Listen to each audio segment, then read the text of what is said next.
देखिए, हम अभी अमृता सीति ग्रंथ के 11वें काव्य पर चर्चा कर रहे थे।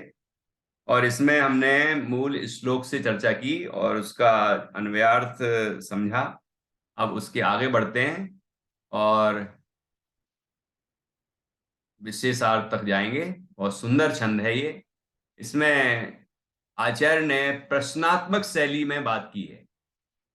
मतलब इस तरह बात की है कि जीव खुद सोचे, विचार करे, उसके उसके अंदर से ये जवाब आए कि अरे, जब मेरे अंदर ही अनंत सुख है, जब मेरे अंदर ही मुझे निर्बाध सुख मिल सकता है, जब मुझे मेरे अंदर ही अतीन्द्रिय आनंद मिल सकता है ना, अपार सुख मिल सकता है, तो मैं व्यर्थ में सांसारिक सुख के लिए भागूं क्यों?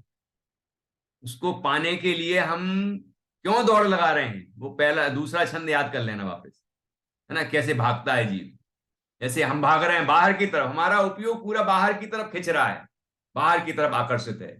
कभी आपने ऐसा महसूस किया हो कि आपने मंदिर के बाहर थे आप, और आपने कहा कि मैं अभी 5 मिनट में आता हूं, और मंदिर के अंदर गए, लेकिन उपयोग बाहर ही दौड़ रहा है क्योंकि कोई व्यक्ति, ऐसा व्यक्ति आया है, या कोई हमारा रिश्तेदार हो सकता है, या कोई भी हो सकता है जिसकी तरफ हमारा उपयोग बहुत आकर्षित है, और हम जल्दी से ही भाग जाना चाहते हैं।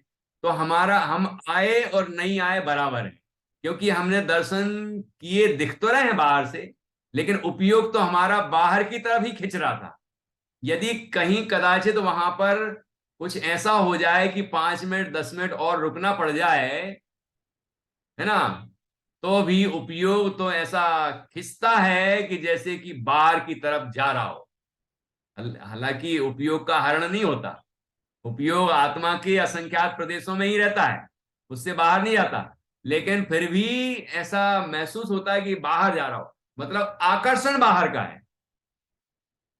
तो जीव को बाहर का आकर्षण है, इसलिए आचार्य ये इस तरह इस शैली में बात करते हैं कि यदि सुख अपने अंदर ही है तो हम बाहर क्यों दौड़ रहे हैं? अपने अंदर ही हम पुरुषार्थ क्यों नहीं करते? अपने अंदर ही क्यों नहीं पाना चाहते? उसके लिए क्यों प्रयत्न नहीं करते? जब भगवान अपने में मग्न है और सुखी हैं, भव्य निहारें अहो आपको, आप निहारें अपनी ओर, है। तो जब अपने भगवान अपनी ओर देख रहे हैं और अनंत सुखी हैं, तो हम भी क्यों अपनी ओर नहीं देख रहे हैं? हम क्यों अपनी ओर देखकर सुख पाने का प्रयत्न नहीं कर रहे हैं? ये बात यहाँ आचार्य हमसे कह रहे हैं, प्रश्नात्मक शैली में कह रहे हैं। देखिए, अभी हमने ये श्लोक पढ़ा था, इसके बाद इसका ये खंडान्वय यहाँ फिर से पढ़ते हैं। अभी यहाँ पर देखिए, दुख बहुल संसार में सुख का अंश मात्र भी स्वीकारने की मान्यता दोष या अपराध है, अर्थात संसार अवस्था में रंच मात्र भी सुख नहीं है। मंगला जी, संसार में यदि हमने इतना अंश मात्र भी सुख माना है, तो इसका तात्पर्य हुआ कि मोक्ष में हमने इतना सा भी सुख नहीं माना है। ये कैसे कह रहे हो? देखो, या तो संसार में ही सुख मानो, या मोक्ष में ही सुख मानो। ये नहीं चलेगा कि थोड़ा इधर भी है थोड़ा उधर भी है। ये दोए काम नहीं होए सयाने, है विषय भोग और मोक्ष भी जाने, ऐसा नहीं चलेगा। ठीक है ना? क्योंकि संसार अवस्था में यदि सुख माना है, थोड़ा सा भी लग रहा है, तो इसका मतलब मोक्ष अवस्था में हमें सुख नहीं लग रहा है। तो आचार्य ये कहना चाह रहे हैं, जब अपने अंदर ही सुख है और आत्मा में ही मोक्ष अवस्था प्रकट होती है और अनंत सुख मिलता है ना, और मोक्ष जब होगा तब तो होगा, लेकिन मुक्त स्वरूप अनुभव करते ही चौथे गुण स्थान में ही विशिष्ट सुख मिलता है, अतीन्द्रिय सुख मिलता है। तो फिर हम अपने आत्मा में ही प्रयत्न क्यों नहीं करते? क्यों हम बाहर की तरफ भाग रहे हैं? यदि अंदर नहीं मिलता, और अनंत अनादिकाल से किसी जीव को ऐसा मिला ही नहीं होता अपने अंदर, तो फिर हम, आचार्य कहते हैं, हम मान लेते कि भाई ठीक है, आप संसार में सुख खोज लो, इसमें क्या दोष है, क्या अपराध है इस बात का, है ना? इसमें हम कोई अपराध नहीं मानेंगे, क्योंकि ये तो भाई अब अंदर नहीं मिलेगा तो बाहर तो ढूंढेगा ही व्यक्ति। लेकिन जब अंदर है, तो फिर क्यों भागता है बाहर की? ये आचार्य कह रहे हैं आप देखिए, यदि आत्मा में निर्विघ्न मानसिक ताप रहित पाप समूह विनाशक उत्कृष्ट अनंत अतीन्द्रिय आनंद नहीं है, तो फिर पूर्वोक्त प्रकार के सांसारिक सुख में भी बुद्धिमान व्यक्ति भी उपयोग लगावे।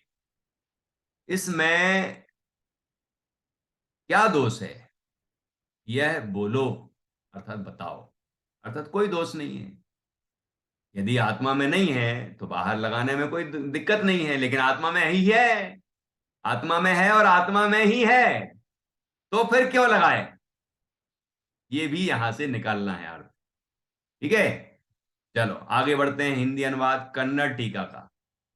कन्नड़ में टीका है, लिपि भले ही वो देवनागरी है, लेकिन ये टीका जो है वो कन्नड़ है ना। टीका, ये जो ब्रैकेट में लिखे सब संस्कृत हैं, क्योंकि श्लोक संस्कृत में है। आचार्य योगेंद्र देव ने मूल में संस्कृत में लिखा है, लेकिन जो टीका है वो कन्नड़ है। बाधा रहित मुंह मन दौड़ पीड़ा वर्जितु वर्जित मुंह, ये जो समझते होंगे ना कन्नड़, उनको बड़ा आनंद आता होगा ये पढ़ने में कन्नड़ से। और हम लोगों को नहीं समझ में आती है तो हम हिंदी से काम चला लेते हैं, उसका हिंदी अनुवाद है नीचे। ठीक है, मंगला जी आपको आती है क्या, कन्नड़ नहीं आती? ठीक है, कुछ कुछ जैसे हमारे अन्ना जी थे ना, ये ब्रह्मचारी यशपाल जी, तो वो कर्नाटक के बॉर्डर पे ही, महाराष्ट्र के थे लेकिन कर्नाटक की बॉर्डर नहीं, कर्नाटक के ही थे लेकिन महाराष्ट्र की बॉर्डर भी वहां है। तो उनको मराठी भी आती थी और कन्नड़ भी आती थी, है ना? सही है। हाँ, क्या मंजूषा जी कह रही हैं? बेलगांव। नहीं, बाहुबली बाहुबली, उपकोष बाहुबली में। हाँ, तो वहां पर कर्नाटक प्रांत है वो। हाँ, बेलगांव बेलगाम में, हाँ कर्नाटक है। हाँ, लेकिन उपकोष बाहुबली में थे। महाराष्ट्र भी लगता है ना वहां से। महाराष्ट्र भी लगता है, दोनों भी है मिक्स। हाँ, इसलिए वहां दोनों भाषाएं आती हैं बोल लोगों को। हमारे सोलापुर में भी दोनों भाषा है, कन्नड़ और मराठी। बहुत अच्छा, आपको मराठी आती तो है ही, कन्नड़ भी आती क्या? नहीं नहीं, थोड़ी थोड़ी, जरा जरा नहीं आती हाँ, ज्यादा। चलिए कोई बात नहीं, तो ये देवनागरी में लिखा है, इसको हम्म। ना आ जाए तो चलिए ठीक है, अभी हिंदी में पढ़ते हैं अपन। देखिए, हिंदी अनुवाद टीका। बाधा रहित मानसिक पीड़ा वर्जित निराकृत प्रतिपक्ष भूत कर्म समूह वाला। निराकृत पहले शब्द लगाया है, निराकृत मतलब निराकरण किया हुआ, रहित, इसका कि जो उसका प्रतिपक्ष भूत है, मतलब जो उसका अपोजिट है, विपरीत है, शत्रु है ना, ऐसा प्रतिपक्ष भूत कर्म समूह वाला, मतलब उससे रहित, कर्म समूह से भी रहित है वो। जो अतीन्द्रिय सुख है वो कर्म समूह से रहित है, क्योंकि जब निष्कर्म हो जाता है तभी अनंत अतीन्द्रिय आनंद आता है सिद्ध अवस्था में। और जितना जितना कर्म रहित होता है जीव, उतना गुणस्थान के हिसाब से सुख मिलता है ना। चौथे गुणस्थान में दर्शन मोह से रहित हुआ, तो दर्शन मोह कर्म वाला कर्म समाप्त हो गया तो उतना सुख मिला। ऐसे आगे आगे सुख बढ़ता जाता है। उत्कृष्ट है अनंत रूप, क्या निज परमात्मा में नहीं होता है? आचार्य पूछ रहे हैं कि बाधा रहित मानसिक पीड़ा वर्जित निराकृत प्रतिपक्षभूत कर्म समूह वाला उत्कृष्ट अनंत रूप क्या निज सुख निज परमात्मा में नहीं होता है ना? क्या ऐसा सुख निज निज परमात्म तत्व में नहीं होता है? यदि ऐसा है तो फिर, यदि ऐसा है तो फिर अस्थिर अतृप्ति कर तथा बंध के कारणभूत ऐसे सांसारिक सुख में मतिमान सत्पुरुष भी बुद्धि करें, अर्थात उपयोग लगावें। कहो क्या इसमें कोई दोष है? मतलब ये कि जो मतिमान सत्पुरुष हैं, जो चौथे गुणस्थान से लेके 12वें गुणस्थान तक के मुनिराज हैं या साधक हैं, चौथे गुणस्थान वाले अविरत सम्यक दृष्टि हैं, पांचवें वाले प्रतिमाधारी हैं, श्रावक हैं, श्राविकाएं हैं, है ना, छठवें सातवें छठवें आदि गुण स्थान वाले मुनिराज हैं, निर्ग्रंथ हैं, तो ये सब मतिमान है ना। तो ये भी उसमें ही बुद्धि लगाए फिर सांसारिक सुख के लिए। लेकिन ये सांसारिक सुख छोड़ के आत्मा की साधना में मग्न रहते हैं और अतीन्द्रिय आनंद को भोगते हैं। तो हम भी तो यही करें। हम क्यों संसार के सुख में सुख संसार में सुख खोजते हैं, सांसारिक सुख को पाने के लिए निरंतर प्रयत्न करते रहते हैं। बाहुबली स्वामी 1 वर्ष तक एक आसन से खड़े रहे और आत्मा का ही ध्यान करते रहे, आत्मा में ही पूरा ध्यान लगाने का प्रयत्न करते रहे। तो ये क्यों करते रहे वो हैं? क्यों उनने अपनी 500 रानियां छोड़ी, अपना पोदनपुर राज्य छोड़ा और सारा वैभव छोड़ा? भरत जी ने भी चक्र, भरत जी को भी परास्त करके उनने चक्र प्राप्त कर लिया था, तो वो चक्रवर्तित्व का सेवन कर लेते। लेकिन नहीं, वहां सुख नजर नहीं आया उनको। सुख नजर कहाँ आया? आत्मा में। और आत्मा में सुख तब तक खोजते रहे और उसमें प्राप्त करने का प्रयत्न करते रहे जब तक प्राप्त नहीं हो गया।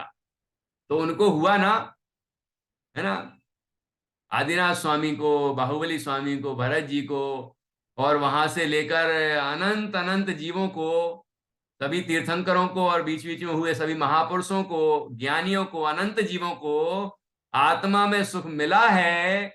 और हम भी अपने आत्मा की तरफ जैसे जैसे जाते हैं शांति मिलना शुरू हो जाती।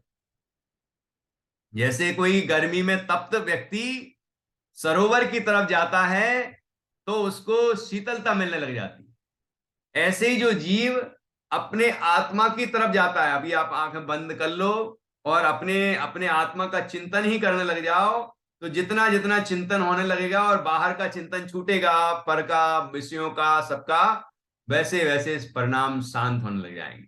और जैसे जैसे आत्मा की तरफ हम बढ़ेंगे, आत्मा का निर्णय होगा, प्रथम, पश्चात और तत्पश्चात में जैसे ही पहुंचेंगे और अनुभूति प्रकट होगी और आनंद आ जाएगा।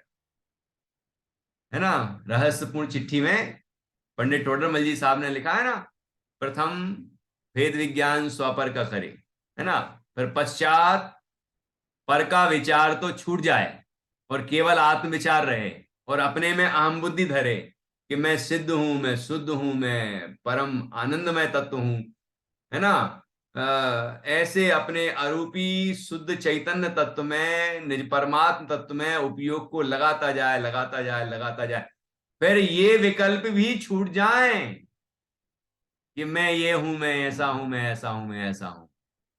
फिर क्या करे? तत्पश्चात, तीसरा पॉइंट, प्रथम, पश्चात, तत्पश्चात अपने को चिद्रूप भाषित करे, चिद्रूप अनुभव करे, तो सर्व परिणाम उसमें निमग्न हो जाते हैं और अनुभूति प्रकट हो जाती है, आनंद हो जाता है। तो जो पश्चात वाला पॉइंट है ना, वहां एक बहुत सुंदर बात आई कि जब जीव अपने में अहम बुद्धि धरता है कि मैं ये सिद्ध हूं, शुद्ध हूं, ज्ञानानंदमय हूं, ऐसा सिद्धों की भांति हूं, ऐसा जब अपने अंदर अनुभव करने लग जाता है, तो जैसे जैसे आत्मा का चिंतन होता है और आत्मा की तरफ उपयोग ढलता है, तो आनंद की तरंगें उठने लग जाती। अभी आनंद आत्मा का अतीन्द्रिय आनंद नहीं आया हो, लेकिन आत्मा की तरफ जाने से, उपयोग आत्मा की तरफ जा रहा है, तो आनंद की तरंगें उठने लगी। ये मंद कसा है उस समय, है ना, आत्मा की तरफ का उपयोग कैसा आनंद देता है, और आत्मा में ही मग्न हो जाता है तो आनंद प्रकट हो जाता है, सारे झरने फूट पड़ते हैं और आनंद प्रकट हो जाता है ना। ऐसी बड़ी गजब की चिट्ठी है वो। देखो यहां भी ये कह रहे हैं कि ऐसे सभी बुद्धिमान जीवों ने ऐसा आनंद प्राप्त किया है, आज भी कर रहे हैं विदेहादिक में, यहां भी कर रहे हैं। पंचम काल में कोई बाधा नहीं है, अभी आएगा कि पंचम काल में ये आनंद संभव है क्या, ये चर्चा भी आएगी अभी थोड़ी देर में, है ना। और स्वर्गों में भी हो रहा है, नरकों में भी हो रहा है। जो चौथे गुणस्थानवर्ती जीव हैं वो अपने आत्मा के आश्रय से आनंद प्राप्त कर रहे हैं। हम निराशाजनक ना सोचें कि जैनी इतने से बचे इस देश में, है ना, इतने से बचे, ऐसा हुआ, ऐसा हुआ, ऐसा हुआ, इतने इतने इतने नष्ट हुए जैनी, अब इतने से बचे। हमेशा से नहीं थे इतने कम, लेकिन आज भी आज भी यहीं का मत सोचो कि यहां इतने से, ये सोचो कि विदेह क्षेत्र में कितने हैं, स्वर्गों में कितने हैं, नरकों में भी कितने हैं, जैन फ्रेंच में कितने हैं, असंख्यातों जीव हैं, असंख्यातों। ठीक है ना, इसलिए अपने थोड़ा गौरव आना चाहिए, हम इतनी कूप मंडूक ना बने कि इतनी सी सोच हो हमारी। ठीक है ना, तो अपन ये सोचें कि अरे इतने जीवों ने आत्मा में आनंद पाया है, तो हम क्यों नहीं, हम भी अपने अंदर पाएंगे, और ऐसा प्रयत्न करने लगे। ठीक है ना, तो ये बात यहां कह रहे हैं आचार्य। भावार्थ, शक्ति निष्ठ निश्चय नय की अपेक्षा से अनंत सुख अपनी आत्मा में अर्थात स्वयं में उत्पन्न होगा, यह सूत्राभिप्राय है। ये सूत्र का अभिप्राय है कि अपने अंदर ही निराबाध अतीन्द्रिय अनंत अपार आनंद प्रकट होगा, स्वभाव है, और वह प्रकट होगा, 100% होगा। ठीक है ना, ये बात आचार्य कहना चाह रहे। अब विशेष देखिए, व्यक्ति को अपने पास जो चीज उपलब्ध ना हो तो वह उसकी प्राप्ति के लिए बुद्धि का अन्यत्र व्यवसाय करता है। बात सामान्य सी बात है ना। अपने घर में जो चीज नहीं हो तो हम बाहर की तरफ झांकते हैं और बाहर से पाना चाहते हैं, ये होता है ना लोक व्यवहार में भी, दुनिया में भी। आगे, किंतु यदि बाहर मिलने वाली वस्तु निकृष्ट और अपने पास मिलने वाली वस्तु उत्कृष्ट हो, तो कोई भी सत्पुरुष अपनी उत्कृष्ट वस्तु को छोड़कर पराई निकृष्ट वस्तु की ओर आकृष्ट हो ही नहीं सकता। होगा क्या? अपने घर में कोरोना काल में शाकाहार विद्यमान था, है ना, मतलब भोजन पानी हम शुद्ध सात्विक कर सकें, हम कर रहे थे, और बाहर में कुछ और भी बट रहा होगा या मिल रहा होगा या जो भी कुछ है, तो क्या हमारा आकर्षण उस तरफ गया? यार ये इतने लोगों को ये पैकेट बट रहे हैं तो एक आध पैकेट हम भी ले आए। अरे उससे उत्कृष्ट चीज जब हमारे पास है, पर हम अपने जैनाचार के अनुसार शुद्ध सात्विक भोजन कर पा रहे हैं, सदाचार युक्त भोजन कर पा रहे हैं, तो हमारी नजर वहां क्यों जाएगी? बिल्कुल नहीं गए, हम संतोष ही रहे कि हमारे पास जो है शुद्ध है, सात्विक है, अहिंसक है ना, हम उसको ग्रहण करके और अपना धर्म ध्यान करेंगे। यही किया है कि नहीं? ये बात यहां कह रहे हैं आचार्य। तो अब इसका उसका सिद्धांत, निज ज्ञायक परमात्मा में सर्व बाधा रहित अनंत उत्कृष्ट अतीन्द्रिय आनंद संसार अवस्था में भी शक्ति रूप में विद्यमान है। अभी संसार अवस्था में है हम सभी, लेकिन हम में मतलब इस शरीर में नहीं, पुरुष में नहीं, स्त्री में नहीं, आत्मा में, जो इस शरीर से भिन्न आत्मा है वो हम हैं, उसमें अनंत अतीन्द्रिय आनंद शक्ति रूप से है। ठीक है, हमने एक स्तोत्र पढ़ा था, परमानंद स्तोत्र, महिमा को याद होगा, परमानंद स्तोत्र, है ना। उसमें कितने सारे उदाहरण दिए थे। काष्ठ मध्य यथा बन्नी, घृत मध्य नहीं, दुग्ध मध्य यथा घृतम, है ना, ऐसे उदाहरण थे ना। ऐसे ही देह मध्य अरहंतम देह मध्य तू, मैं वो लाइन अभी बहुत दिन से रिवाइज नहीं की इसलिए याद नहीं आ रहा। तो उसमें इतने सुंदर सुंदर उदाहरण दिए, याद है क्या महिमा को? देखो कितने कितने, कोई कोई याद होंगे तो अलग अलग लोगों को आए। अयमात्मा शरीरेषु ऐसा लिखा था, भिन्नम हाँ तिष्ठति सर्वदा ऐसे लिखा। हाँ, बहुत अच्छा। तो काष्ठ मध्ये यथा बन्नी शक्ति रूपेण तिष्ठति, तिल मध्ये यथा तैलम, है ना। तिल का उदाहरण दिया, जैसे तिल में तेल होता है, वैसे जैसे काष्ठ में अग्नि होती है शक्ति रूप में, उसमें जलने की क्षमता ना हो तो अग्नि नहीं जला सकती उसको, ठीक है। और ऐसे ही, ऐसे उदाहरण दिए बहुत सारे, 6 उदाहरण दिए करीब। तो ऐसे ही अयम आत्मा शरीरेषु, ये आत्मा शरीर में है। और आत्मा में कहा कि आत्मा में अरहंत विद्यमान है। अरहंत विद्वान है मतलब आत्मा स्वयं अरहंत के समान अनंत चतुष्टय से संपन्न है स्वभाव से, शक्ति रूप में। शक्ति रूपेण तिष्ठति, ऐसा शब्द आया। तो यहां देखिए निज ज्ञायक परमात्मा में बाधा, सर्व बाधा रहित अनंत अतीन्द्रिय, अनंत उत्कृष्ट अतीन्द्रिय आनंद संसार अवस्था में भी शक्ति रूप में विद्यमान है। उसे जानकर उसकी अभिव्यक्ति का प्रयत्न करना ही सत्पुरुष का लक्षण है, कि हम उसको जाने। जान गए ना हम सभी। अब क्या करना है कि हम रिकॉर्ड बना लेंगे कि भाई हमने ये जाना था। अमृता सीति ग्रंथ पढ़ी थी हमने, उसमें ये जाना था कि आत्मा में तो अनंत सुख है। नहीं नहीं, ये प्रयोजन नहीं है, ये तो व्यवहार प्रयोजन है जानना। ये जानकारी मिल गई कि आत्मा में अनंत आनंद है, ये जानना व्यवहार प्रयोजन है। अब वो आत्मा में अनंत आनंद है तो हम आत्मा में अनंत आनंद पाएं, तो वो ही निश्चय प्रयोजन। ख्याल में आया कि नहीं आया? अनंत आनंद आत्मा में है, वो अनंत आनंद हम प्राप्त करें उस अनुभव के बल से, ये निश्चय प्रयोजन है इसका, ग्रंथ का। ठीक है, इस कथन का। आगे देखिए, यही सत्पुरुष का लक्षण है कि हम प्राप्त करें वो आनंद।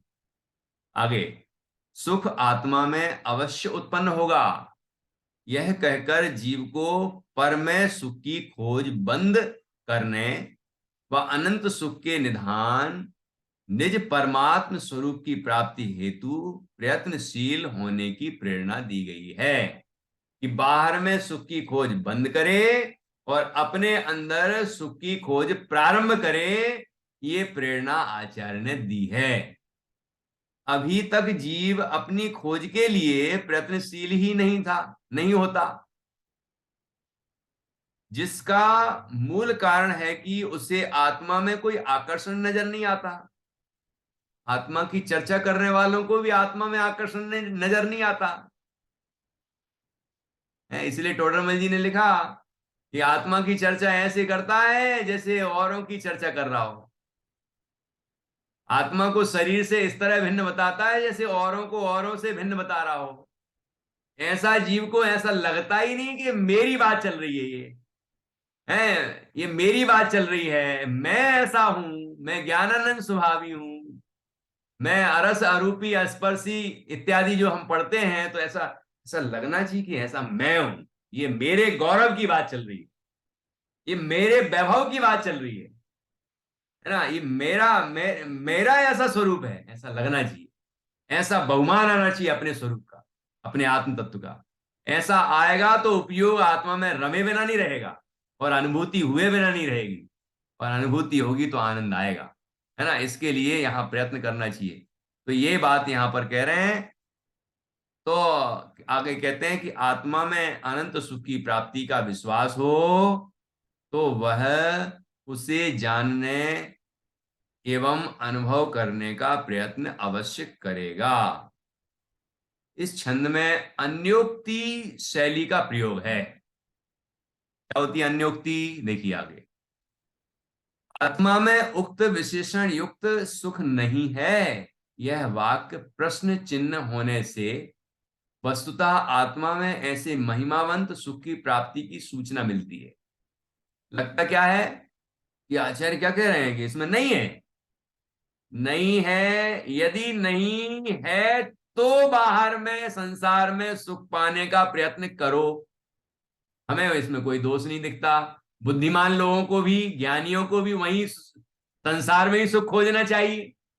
यदि आत्मा में सुख है नहीं, भगवान आत्मा में मग्न है और अनंत आनंद मिल रहा है, लेकिन भगवान को यदि आत्मा में अनंत आनंद नहीं मिल रहा होता तो बाहर में सुख खोजते हैं।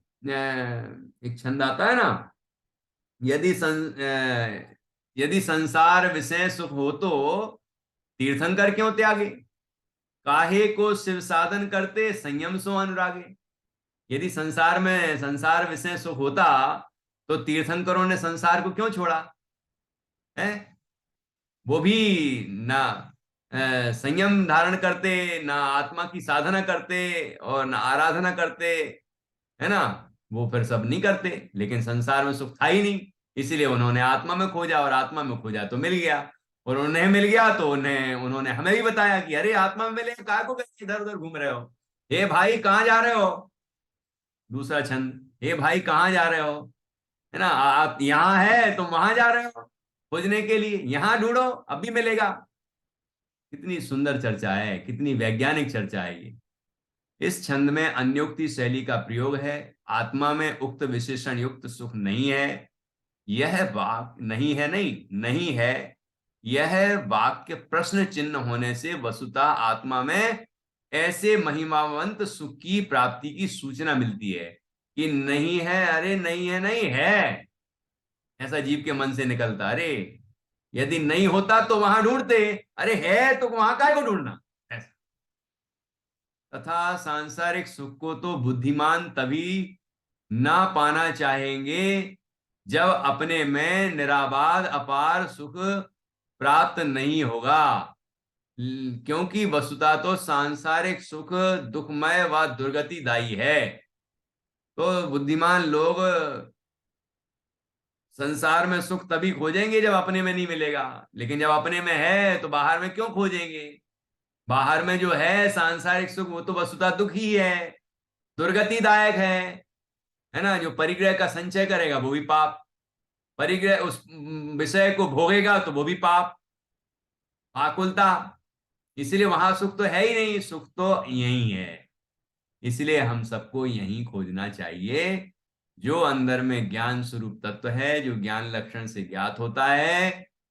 जहां जहां जानना हो रहा है वह आत्मा है, वह मैं स्वयं हूं, ऐसा अपने अंदर अनुभव करेंगे तो आत्मा में जो अनंत आनंद है वह पर्याय में प्रकट हो जाए। ऐसा बड़ा ही आनंददायी आत्मा का स्वरूप है। ये बात इस छंद में बताई गई है। देखो उदाहरण देखिए कितने दिए हैं। ज्ञानार्णव, प्रवचन सार, इष्टोपदेश, पद्म पुराण, पद्मनंदी पंचविंशति, है ना, और भी अनेक ग्रंथ, ये सब बात की सिद्धि करते हैं। मतलब चारों अनुयोग, जैन दर्शन के चारों अनुयोग इस बात की सिद्धि करते हैं कि सुख आत्मा में ही है। जैसा सुख जीव पाना चाहता है वह आत्मा में ही मिल सकता है। कोई भी जीव बाधा सहित सुख नहीं पाना चाहता, परमानेंट चाहता है, परमानेंट। और परमानेंट मिलेगा यहां, वहां नहीं, ठीक है ना। बाधा रहित चाहता है, यहां मिलेगा वहां नहीं। डिस्टरबेंस नहीं होना चाहिए, तो यहां मिलेगा वहां नहीं मिलेगा, इत्यादि, है ना। जो जो 6 बातें प्रवचन सार जी में कही वो यहीं मिलेगा, बाहर नहीं मिल सकता। इसलिए यहीं खोजना चाहिए, बाहर नहीं खोजना चाहिए। देखो ऐसा सुंदर छंद है 11वां। एक बार पुनः पढ़ेंगे, फिर हम 12वें छंद की चर्चा कल करेंगे। निर्बाध माधिरहितं विधुराघ संघम यद्यस्ति नापरमपार ममार सौख्यम एवं विधेपि मतिमानपि शर्मणीर्थम् बुद्धिं करोतु पुरुषो वद कोत्र दोषम। ऐसी सुंदर चर्चा इस छंद के माध्यम से की गई है। हम सभी इस छंद को बार बार पढ़ें, इसका मनन करें, चिंतन करें और इसके रहस्य को समझकर और अपने स्वरूप के अनुभव के लिए हम सब प्रयत्न करें। अब जो अगला छंद आ रहा है बड़ा ही गजब का है। ये इस पंचम काल की बहुत सुंदर स्थिति को बतलाएगा और हमें बताएगा कि यहाँ इस दुसम पंचम काल में भी ऐसा अतीन्द्रिय सुख प्राप्त हो सकता है। ये बात कहने वाला है ये छंद। गुरुदेव श्री इस छंद को बहुत याद करते थे और ये कथन बहुत प्रसिद्ध है बहुत प्रसिद्ध है। भले ही ग्रंथ का नाम वहां पर उल्लिखित ना हो, लेकिन वो चर्चा यहीं मिलती है और कहीं नहीं। आप देखना, कल अपन पढ़ेंगे छंद। बहुत सुंदर छंद है, इसके अंदर जो बात आई है बहुत सुंदर है, और हम सबको इसके लिए निरंतर निश्चित रूप से प्रयत्न करना चाहिए। चलिए, जिनवाणी स्तुति ये बच्चे बोलेंगे।